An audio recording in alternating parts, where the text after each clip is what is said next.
Ano po yung hinahalo nyo sa mga shoe paint? Sana manotice. Bali, pag gumagamit pala tayo ng leather paint, may tatlong klase ng additives ang pwede mo ihalo dyan. Bali, leather paint lang po kasi yung canvas paint, icy sole dye, tsaka yung suede dye, wala pong hinahalo doon. Number 1 sa mga hinahalo natin sa shoe paint is thinner. Pag gusto mong medyo malabnaw yung leather paint mo or yung shoe paint.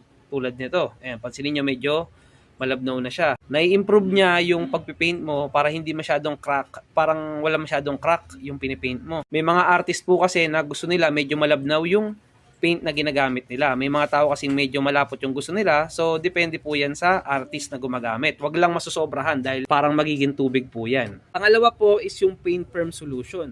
Ito naman ay ginagamit para pag gusto mong mas matibay yung leather paint na ipapahid mo, especially sa mga plastic area ng sapatos. Mga midsole po kasi may mga tao na gusto talaga nilang totaling sobrang tibay talaga.